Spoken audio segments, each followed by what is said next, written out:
উনি সফরে বেরিয়েছেন হাদিস কালেকশনের জন্য। প্রচন্ড শীতের রাত, উনি মাগরিবের নামাজ, এশারের নামাজ পড়ে একটা মসজিদে শুয়ে পড়লেন, আর শুয়ে শুয়ে হাদিস পড়তেছেন। কি পড়তেছেন? কথা বলেন। আর মনে মনে ভাবলেন রাতটা মসজিদে কাটায় দিই, ফজরের নামাজ পড়ে আবার বেরোবো। কিন্তু দারোয়ান এসে বলে মসজিদে থাকতে পারবেন না, ওঠেন। দারোয়ান আছে না, কথা কন। আহমদ ইবনে হাম্বল বললেন আমি শুধু রাতটা থাকতে চাই, আমি তো ফজরেরও মুসল্লি, ফজর নামাজ পড়বো তো এই মসজিদে, আমার থাকতে দাও। দারোয়ান তো দেয় না, কেনা মসজিদে থাকার জায়গা না, যান মিয়া। উনি যে আহমদ ইবনে হাম্বল এটা চিনে নাই, থাকতে দেয়। কি করবে এখন? উনি কাঁথা গুছিয়ে হাদিসের কিতাব নিয়ে কাঁধের মধ্যে ব্যাগ নিয়ে মসজিদ থেকে বেরোয় গেলেন। কি আর করবেন, প্রচন্ড শীত আর কাঁপতেছে পুরো মানুষ। পথিমধ্যে দেখলেন বাজার, বাজারে একজন খাব্বাস, শাবকুন খাব্বাস, যুবক রুটি বিক্রেতা। সে রুটি বিক্রি করে, চুলার মধ্যে রুটি সেকে। সে যে সালাম দিল আসসালামু আলাইকুম, যুবক বলে ওয়ালাইকুম আসসালাম। আহমদ ইবনে হাম্বল বলে যুবক আমার যাওয়ার জায়গা নেই, সফরে বেরিয়েছি, খুব শীতে কষ্ট পাচ্ছি, রাতে যদি তোমার এই চুলা থেকে একটু আগুন পোহাই কোনো সমস্যা? যুবক বলে না না সমস্যা না, আহলান ওয়া সাহলান, ওর সামনে আসেন আসেন, আপনি আগুন পোহাইলে আমার সমস্যা কি? সুবহানাল্লাহ পড়েন। আল্লাহ শুকরিয়া করে উনি বসলেন আর আগুন পোহাচ্ছেন। আর খেয়াল করলেন যুবক রুটি বানায় আর পরে আস্তাগফিরুল্লাহ, রুটির দলা বানায় পরে আস্তাগফিরুল্লাহ, খামির বানায় আর পরে আস্তাগফিরুল্লাহ, রুটি নিয়ে উনুনের ভিতরে চুলার ভিতরে সেকা দেয় আর পরে আস্তাগফিরুল্লাহ, দোকানদারের কাছে কেউ আসলেই সে রুটি দেয় আর পরে আস্তাগফিরুল্লাহ, ক্রেতার কাছ থেকে টাকা নিয়ে ক্যাশ বক্সে রাখে আর কি পড়ে, আবার রুটি বানানো শুরু করে আর কি পড়ে, খালি এইটাই পড়তেছে। ইমাম আহমদ ইবনে হাম্বল তো অবাক, কি রে এটা আবার কেমন যুবক, খালি আস্তাগফিরুল্লাহ। উনি প্রশ্ন করলেন যুবক ঘটনা কি? আসার পর থেকে তোমার দেখতেছি তুমি রুটি বানাও, রুটি বিক্রি করো আর পড়ো আস্তাগফিরুল্লাহ, মালাকা ইয়া শাবাব। যুবক বলে আস্তাগফিরুল্লাহ আমার সবচেয়ে বেশি পছন্দের আমল, আমি সবসময় আঠার মধ্যে ইস্তেগফারের সাথে লেগে থাকি আর সবসময় পড়তে থাকি আস্তাগফিরুল্লাহ, আর এর বদৌলতে আল্লাহ আমারে মুস্তাজাবুদ দাওয়া বানিয়ে দিয়েছে। আহমদ ইবনে হাম্বল তো অবাক, আনতা মুস্তাজাবুদ দাওয়া, তুমি মুস্তাজাবুদ দাওয়া রুটিওয়ালা? আমি এত বছর হাদিস পড়াই, আমিও তো মুস্তাজাবুদ দাওয়া না, আর তুমি রুটি বেচো বাজারে, তুমি মুস্তাজাবুদ দাওয়া, তুমি দোয়া করলে সব কবুল হয়ে যায়? যুবক বলে না আনা মুস্তাজাবুদ দাওয়া, আমি আমার জীবনে যত দোয়া করেছি কবুল করে নিয়েছে কে? সব দোয়া কবুল করে নিয়েছে আল্লাহ, একটা দোয়া ছাড়া। কয়টা? আহমদ ইবনে হাম্বলের কৌতূহল, কিউরিসিটি আরো বেড়ে গেল। কি? সব দোয়া কবুল হয়েছে একটা দোয়া ছাড়া। মাযালিকা দুআ ইয়া শাব, কি সেই দোয়া? যুবক এবার বলতে শুরু করলো আমার জীবনে যে দোয়াটা আল্লাহ কবুল করে নাই সেটা হচ্ছে আমি আল্লাহর কাছে অনেক চেয়েছি, অনেক দোয়া করেছি যে আল্লাহ শুনেছি এই জামানার সবচেয়ে বড় মুহাদ্দিস, তার নাম নাকি ইমাম আহমদ ইবনে হাম্বল। আল্লাহ তোমার কাছে আমার চাওয়া আমি যেন এই ইমাম আহমদ ইবনে হাম্বলের দেখে মরতে পারি, আমি যেন ইমাম আহমদ ইবনে হাম্বলের হাতে হাত রেখে মুসাফা করতে পারি আর তার কপালে একটা চুমু এঁকে দিতে পারি। আহমদ ইবনে হাম্বল আবেগপ্রবণ হয়ে গেলেন, চোখের পানি ছেড়ে দিলেন, বললেন যুবক তোমার এই দোয়াটাও কবুল হয়ে গিয়েছে। আহমদ ইবনে হাম্বলের দেখা সাক্ষাৎ পাওয়ার জন্য আহমদ ইবনে হাম্বলের বাড়িতে তোমার যাওয়ার দরকার নেই, আহমদ ইবনে হাম্বল তোমার দরবারে ছুটে এসেছে। আনা আহমদ ইবনে হাম্বল মুহাদ্দিসুদ দাহর, আমি নিজেই আহমদ ইবনে হাম্বল। যুবক চোখের পানি ছেড়ে দেয়, আহমদ ইবনে হাম্বল চোখের পানি ছেড়ে দেয়। যুবক চিৎকার মেরে ইমাম আহমদ ইবনে হাম্বলকে জড়িয়ে ধরে, হাতে হাত রেখে মুসাফা করে, কপালের মধ্যে চুমু খায় আর আল্লাহর শুকরিয়া করে বলে ও ইমাম আসলে এই দোয়াটাও আল্লাহ আজকে কবুল করে নিল। বিশ্বাস হয় সবসময় ইস্তেগফার করলে আপনার দোয়াগুলো এইভাবে কবুল করে নিবে কে? এই পাঁচটা জিনিস পাবেন সবসময় যদি ইস্তেগফারের সাথে লেগে থাকেন। রাজি আছেন তো? এজন্য বিশ্বনবী সব সময় নামাজে সালাম ফিরানোর পরে পড়তেন আস্তাগফিরুল্লাহ। কি পড়তেন? 3 বার পড়তেন আস্তাগফিরুল্লাহ, আস্তাগফিরুল্লাহ, আস্তাগফিরুল্লাহ। পড়তে রাজি আছেন? ইস্তেগফারের অনেকগুলো আলফাজ আছে, সবচেয়ে ছোট ইস্তেগফার হচ্ছে এটা আস্তাগফিরুল্লাহ, আস্তাগফিরুল্লাহ। আরো আছে আস্তাগফিরুল্লাহ আল্লাযী লা ইলাহা ইল্লা হুয়াল হাইয়ুল কাইয়্যুম আতুবু ইলাইহি। বিষ্ণু বলেন এই ইস্তেগফারটা যদি কেউ পড়ে, আর তাওয়াল্লি মিন ইয়াউমিজ জাহাফ, যুদ্ধের ময়দান থেকে পালিয়ে আসা কবিরা গুনাহ। কি গুনাহ? কাফেরদের সাথে যুদ্ধ, আমি তাগড়া যুবক, তলোয়ার নিয়ে নেমেছি, আমার দেহের এক ফোঁটা রক্ত থাকা পর্যন্ত আমি যুদ্ধ চালিয়ে যাব, আমি ফিরে আসতে পারবো না, আইনটা কার? ফিরে আসলে কবিরা গুনাহ। বিশ্বনবী বলেন যুদ্ধের ময়দান থেকে ফিরে এসেছে এরকম কবিরা গুনাহ অবলম্বনকারীও যদি আস্তাগফিরুল্লাহ আল্লাযী লা ইলাহা ইল্লা হুয়াল হাইয়ুল কাইয়্যুম ওয়া আতুবু ইলাইহি পড়ে, ওই কবিরা গুনাহকারীকেও ক্ষমা করে দিবে কে? পড়তে রাজি আছেন তো? আবার সাইয়েদনা আবু বকর বললেন, ইয়া রাসূলুল্লাহ আল্লিমনি দুআআন আদউ বিহি ফি সালাতি, এমন দোয়া আপনি আমারে শিক্ষা দেন যে এই দোয়াটা আমি নামাজে পড়তে পারি। বিশ্বনবী বললেন, পড়ো আল্লাহুম্মা ইন্নী যালামতু নাফসি যুলমান কাসীরান ওয়া লা ইয়াগফিরুয যুনুবা ইল্লা আনতা ফাগফিরলি মাগফিরাতাম মিন ইনদিক ইন্নাকা আনতাল গফুরুর রহিম। সুবহানাল্লাহ পড়ে, এটাও ইস্তেগফার। আমরা এটার বলে দোয়া মাসুরা, সালাম ফেরানোর আগে পড়ি না? যেখানেই ক্ষমা চাওয়ার কথা আছে ওইটারই কি বলে? ইস্তেগফার। আল্লাহুম্মা ইন্নী যালামতু নাফসি, আল্লাহ জুলুম করেছি, যুলমান কাসীরা, অনেক জুলুম, ওয়ালা ইয়াগফিরুয যুনুবা ইল্লা আনতা, তুমি ছাড়া এই গুনাহ ক্ষমা করার তো কেউ নাই, ফাগফিরলি মাগফিরাতাম মিন ইনদিক, তোমার দয়ায় আমারে ক্ষমা করে দাও, ইন্নাকা আনতাল গফুরুর রহিম, তুমি হলা ক্ষমাশীল। ঠিক কি না? এটাও ইস্তেগফার, এটাও পড়বে। আর এই সব ইস্তেগফারের শ্রেষ্ঠ ইস্তেগফারের নাম সাইয়্যিদুল ইস্তেগফার। যত ইস্তেগফার হতে পারে এর মধ্যে সবচেয়ে শ্রেষ্ঠতম ইস্তেগফার নাম কি? কথা কন। বুখারীর বর্ণনা, শাদ্দাদ ইবনে আউস রাদিয়াল্লাহু তাআলা আনহু বর্ণনা করেন, এই সাইয়্যিদুল ইস্তেগফার দিনের বেলা যে পড়বে ওই দিনে মারা গেলে সে জান্নাতি। এই সাইয়্যিদুল ইস্তেগফার রাতের বেলা যে পড়বে ওই রাতে যদি ইন্তেকাল হয় ওই লোকটা জান্নাতি। মুখস্থ আছে না? কার কার মুখস্থ? হাত তুলেন। মাশাআল্লাহ, তাবারাকাল্লাহ, মাশাআল্লাহ, মাশাআল্লাহ। আর যাদের নাই তাদের হোমওয়ার্ক, তাদের আল্লাহুম্মা আনতা রাব্বি লা ইলাহা ইল্লা আনতা খালাকতানি ওয়া আনা আবদুক ওয়া আনা আলা আহদিকা ওয়া ওয়া'দিকা মাস্তাতা'তু আউযু বিকা মিন শাররি মা সানা'তু আবু'ু লাকা বিনি'মাতিকা আলাইয়া ওয়া আবু'ু লাকা বিযামবি ফাগফিরলি ফাইন্নাহু লা ইয়াগফিরুয যুনুবা ইল্লা আনতা। সুবহানাল্লাহ পড়েন। আজকে রাতে পড়ছেন, মারা গেলে জান্নাতি। চিল্লায় পড়েন না আল্লাহু আকবার। এজন্য বিশ্বনবী বলেন আমার আগের গুনাহও মাফ, পরের গুনাহও মাফ, তারপরেও প্রতিদিন আমি 70 বার তওবা ইস্তেগফার পড়ি। আজকে থেকে পড়তে রাজি আছেন তো? বেশি বেশি ইস্তেগফার পড়া যাবে না? একটু প্রাণ খুলে দিল খুলে আওয়াজ করে পড়েন তো আস্তাগফিরুল্লাহ। আর জোরে পড়েন আস্তাগফিরুল্লাহ। আবার সবাই পড়েন আস্তাগফিরুল্লাহ। সব সময় তওবা ইস্তেগফার যারা পড়ে তাদেরকে পছন্দ করে কে? সব সময় জিকির করে করে জিহ্বাটারে যারা ভিজিয়ে রাখে তাদেরকেও পছন্দ করে কে? আল্লাহ বলেন ওয়াজকুর রাব্বাকা ফি নাফসিকা তাদাররুআন ওয়া খীফাতান ওয়া দুনাল জাহরি মিনাল কওলি বিল গুদুবি ওয়াল আসাল ওয়া লা তাকুন মিনাল গাফিলিন। সুবহানাল্লাহ পড়ে। আল্লাহ বলেন ওয়াজকুর রাব্বাকা ফি নাফসিক, আল্লাহরে মনে মনে ডাকো, তাদাররুআন ওয়া খীফা, আল্লাহর জিকির করতে আল্লাহ বলেছেন ফি নাফসিক।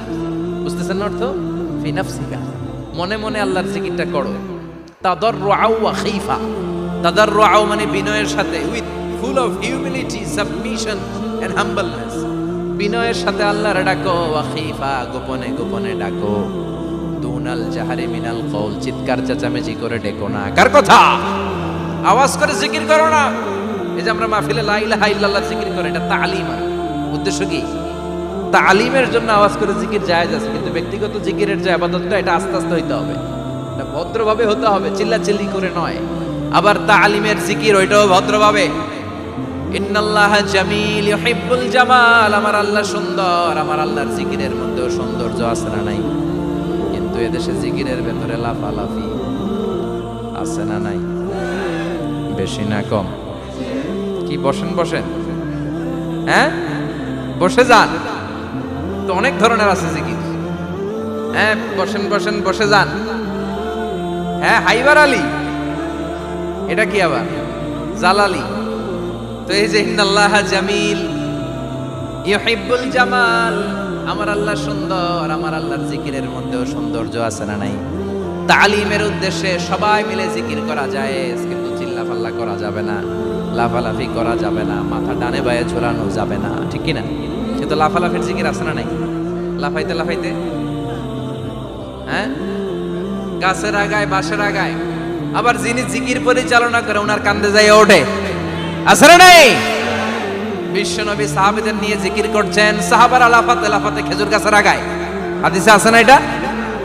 বিশ্বনবী সাহাবাদেরকে নিয়ে জিকির করছেন, লাফাতে লাফাতে আবু বকর বিশ্বনবীর কান্দের উপরে। আছে, হাদিসে আছে। এটা জিকির নয়। কি সুন্দর দেখেন, ইসলাম বোঝা কত সহজ। ওয়াজকুর রাব্বাকা ফি নাফসিকা তাদাররুআ ওয়া খাইফা। গোপনে জিকির করো, ভদ্রতার সাথে বিনয়ের সাথে জিকির করো। ওয়ালা তাকুম মিনাল গাফিলিন দুনাল জাহরি মিনাল কওল। চিৎকার চেঁচামেচি করে জিকির করো না। যারা চিকফাল দিয়ে হই হই হই হই করে, আছে না? হই হই হই হই হই হইয়ের ভিতরে আল্লাহর নাম আছে, হ্যাঁ? এই যে হুই হাই হুই হাই, এই স্টাইলের যে জিকির, এটার ভিতরে আমার আল্লাহর নাম আছে? আল্লাহর নাম যদি না থাকে ওইটা জিকির হবে? কথা বলেন। বিষ্ণু বললেন, খবরদার, চিৎকার চেঁচামেচি করে লাফালাফি করে যারা জিকির করে এরা মনে করে আল্লাহ কানে শুনে না। কথা বলেন। আপনি গোপনেও আল্লাহর ডাকলে আপনার ডাকে সাড়া দিবে কে? এজন্য রাব্বুল আলামিন বলেন, ফাযকুরুনি আযকুরকুম ওয়াশকুরুলি ওয়ালা তাকফুরুন। বান্দা আমার জিকির তোমরা করো, আমিও তোমাদের জিকির করব, ঠিক কি না? আমরা যদি আল্লাহর জিকির করি, আমাদের জিকির করে কে? সুবহানাল্লাহ কইবেন না? আমরা আল্লাহর জিকির করে, আল্লাহ নাকি আমাদের জিকির করে? জানো তো না কথা এটা? আবার হাদিসে কুদসিতে আল্লাহ বলেন, ফাইন যাকারানি ফি নাফসি যাকারতুহু ফি নাফসি। আমার বান্দা যদি একা একা আমার জিকির করে, আমি আমার বান্দারে একা একা স্মরণ করি। ওয়া ইন যাকারানি ফি মালাইন যাকারতুহু ফি মালাইন খায়রিম মিনহু। এরকম মহা সম্মেলন করে যদি কেউ আমি আল্লাহর জিকির করে, আমি এর চেয়েও বড় মহা সম্মেলন ফেরেশতাদেরকে নিয়ে করে আমার বান্দারে স্মরণ করি। ওয়া ইন তাকাররাবা ইলাইয়া শিবরান তাকাররাবতু ইলাইহি যিরাআন। আমার বান্দা যদি আমার দিকে এক বিঘত আসতে চায়, আমি আমার বান্দার দিকে এক হাত এগিয়ে যাই। আমার বান্দা যদি আমার দিকে এক হাত আসতে চায়, আমি আমার বান্দার দিকে দুই হাত যাই। ওয়া ইন আতানি ইয়ামশি আতাইতুহু হারওয়ালা। আমার বান্দা যদি আমার দিকে হেঁটে হেঁটে আসতে চায়, আমি আমার বান্দার দিকে দৌড়ে দৌড়ে যাই। সুবহানাল্লাহ পড়েন। এজন্য বিশ্বনবী বলেন, লা ইয়াজালু লিসানুকা রাতবাম মিন যিকরিল্লাহ। আল্লাহর জিকির দিয়ে জিহ্বাটারে ভিজিয়ে রাখবা। কার কথা? চিল্লায় বলেন, কার কথা? সবসময় আল্লাহর জিকির করতে রাজি আছেন তো? সবচেয়ে শ্রেষ্ঠ জিকির বিশ্বনবী বললেন, আফদালু যিকরি লা ইলাহা লা ইলাহা লা ইলাহা ইল্লাল্লাহু মুহাম্মাদুর রাসূলুল্লাহ সাল্লাল্লাহু। সবচাইতে শ্রেষ্ঠ জিকির লা ইলাহা। এর চেয়ে শ্রেষ্ঠ জিকির আছে? কথা বলেন। বিশ্বনবী বললেন, মান ক্বালা লা ইলাহা ইল্লাল্লাহ সিদকান মিন কলবিহি। একনিষ্ঠতার সাথে অন্তর থেকে কেউ যদি জীবনে একবার বলে লা ইলাহা ইল্লাল্লাহ, দাখালাল জান্নাহ। তার যদি পাপ থাকে, অন্যায় থাকে, ওই পাপ আর অন্যায়ের শাস্তিগুলার পরে কোনো না কোনো দিন আমার ওই বান্দা জান্নাতে ঢুকবে। একবার যদি খালিসান মিন কলবিহি সে পড়ে লা ইলাহা ইল্লাল্লাহ, তার জন্য জান্নাতকে অবধারিত করে দিয়েছে কে? আবার এটার নাম আল্লাহ দিয়েছে কালিমায়ে। কথা বলেন। দারাবাল্লাহু মাসালান কালিমাতান তাইয়িবাতান কাশাজারাতিন তাইয়িবাতিন আসলুহা সাবিতুন ওয়া ফারউহা ফিস সামা। সুবহানাল্লাহ। পবিত্র বাণী এটা কালিমায়ে তাইয়িবা। আবু সাঈদ আল খুদরি থেকে বর্ণিত, মুস্তাদরিকে হাকিম আর সহিহ ইবনে হিব্বানে এসেছে। বিশ্বনবী বলেন, মুসা আলাইহিস সালাম আল্লাহর একবার প্রশ্ন করলেন, ইয়া রাব আল্লিমনি দুআআন আদউ বিহি। আপনি আমার এমন একটা জিকির শিক্ষা দেন যে জিকির দিয়ে আমি শুধু আপনার জিকির করব, কেউ এই জিকির করতে পারবে না। এই জিকির জানবো শুধু আমি, আর জানবেন। কথা কোন? প্রশ্ন করছে কে? হ্যাঁ, কাকে করেছে? আল্লাহ এমন একটা জিকির শিখান যেই জিকির কেউ জানে না, আমি জানবো, আর ওই জিকির দিয়ে প্রাণ ভরে আপনারে ডাকবো। আল্লাহ বললেন, মুসা পড়ো লা ইলাহা লা ইলাহা ইল্লাল্লাহ মুহাম্মাদুর রাসূলুল্লাহ। মুসা আলাইহিস সালাম বললেন আল্লাহ চাইলাম কি, কইলেন কি? লা ইলাহা তো জাতীয় জিকির, এটা তো আন্তর্জাতিক জিকির, এটা জানে না এমন কেউ নাই। এমনকি হিন্দু ভাইরাও জানে। কথা কন আল্লাহ, আমি তো চাইছিলাম এক্সক্লুসিভ, আমার জন্য স্পেশাল, এর চেয়ে সুন্দর আর কেউ জানবে না। এত সুন্দর একটা জিকির আপনি দিবেন, এটা আমি ডাকবো আপনারে আর আপনি শুনবেন। আল্লাহ বললেন মুসা এর সাথে আমি আমার কাছে না। লাউ তাদউ লা ইলাহা ইল্লাল্লাহ ফি কাফা, লা ইলাহা রে যদি মুসা এক পাল্লায় রেখে দাও, ওয়াস সামাওয়াতু সাবউ ওয়াল আরদিন, সাত আকাশ সাত জমিন যদি আরেক পাল্লায় রেখে দাও, লা ইলাহা এক পাল্লায়, সাত আকাশ সাত জমিন আরেক পাল্লায় ওজন যদি দাও, লা রাজাহাত কাফাতু লা ইলাহা ইল্লাল্লাহ, মুসা দেখবা মুহূর্তের মধ্যে লা ইলাহা ইল্লাল্লাহর পাল্লা ভারী হয়ে গেছে। সাত আকাশ সাত জমিন এক পাল্লায়, শুধু লা ইলাহা ইল্লাল্লাহ আরেক পাল্লায়, মুহূর্তে লা ইলাহার পাল্লাটারে ভারী করে দিবে কে? এটা বিপ্লবী বাণী। আমরা এটার ভিক্ষার মধ্যে লাগাইছি। এখন ভিক্ষা করার সময় লা ইলাহা আছে না নাই? একটা টাকা দিয়া যান, আমি গরিব ইনসান, আর সমান, একটা টাকা দিয়া যান, আমি গরিব ইনসান, আছে না নাই? জুমার নামাজের সময় ভিক্ষা করে, একটা টাকা দিয়া যান, আর লা ইলাহার জিকির লগে আছে না নাই? এটা আমরা ভিক্ষার জিকির বানাইছি। এটা তো বিপ্লবী বাণী। এই বাণীর পক্ষে যারা, তারা ন্যায় আর সত্যের পক্ষে চিল্লায় বলেন ঠিক কিনা? এই বাণীতে যারা বিশ্বাস করে তারা এক আল্লাহর সামনে মাথা নত করে দেয়। গোটা পৃথিবীর কোন শক্তির সামনে ওই মাথা নত হয় না, ঠিক কিনা? এই লা ইলাহা যারা আমরা মানি, আল্লাহ ছাড়া কারো সামনে মাথা নত করব? কোন শক্তি আমাদের মাথা নত করাতে পারে? এই কালেমার আন্দোলন যারা করে তারা আল্লাহ ছাড়া পৃথিবীর কাউরে ভয় পায় না। আর তারা চায় কালেমার পতাকা পৃথিবীর মধ্যে যেন পথ করে উড়ে, ঠিক কিনা? বাংলার জমিনে কালেমার পতাকা উড়ুক, আমরা চাই কি চাই না? কোনো একদিন এ দেশের আকাশে কালিমার পতাকা উড়বে, সেদিন সবাই খোদাই বিধান পে দুঃখ বেদনা ভুলবে। কোনো একদিন এ দেশের আকাশে কালিমার পতাকা উড়বে, সেদিন সবাই খোদাই বিধান পে দুঃখ বেদনা ভুলবে। চিৎকার করে বলেন ঠিক কিনা? এই কালেমার সমাজ যদি হয়, ওই সমাজে কেউ লাঞ্ছিত হবে না, ওই সমাজে কোনো নারী নিগৃহীতা হবে না, ওই সমাজের কোনো কাজের মেয়েরা ধর্ষিত হবে না, ওই সমাজে দুর্নীতি থাকবে না, ঘুষ থাকবে না, চাঁদাবাজি থাকবে না, টেন্ডারবাজি থাকবে না। সমাজটারে শান্তি দিয়ে সমৃদ্ধ করে দিবে কে? এজন্য সব সময় জিকির করতে হবে একজনের, চিল্লায় বলেন তিনি কে? শ্রেষ্ঠ জিকির হচ্ছে লা ইলাহা। করতে রাজি আছেন? সব সময় জিকিরটা করতে রাজি আছেন? Every night and every day,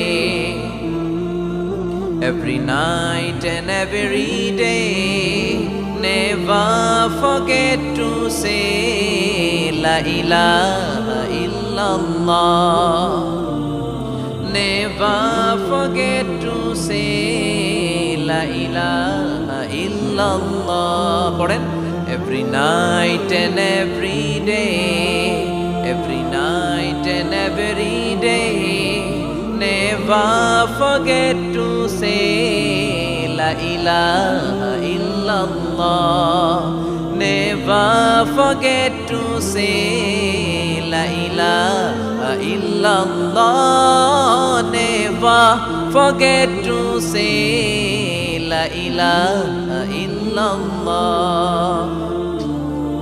When you're walking down the street, use your time and repeat and say in every heartbeat la ilaha illallah. When you're walking down the street, use your time and repeat and say in every heartbeat, La ilaha illallah.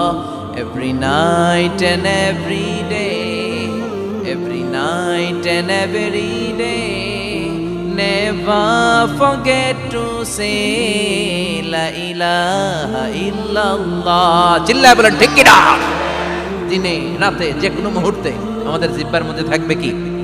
কথা বলেন, জিহ্বায় থাকবে কি?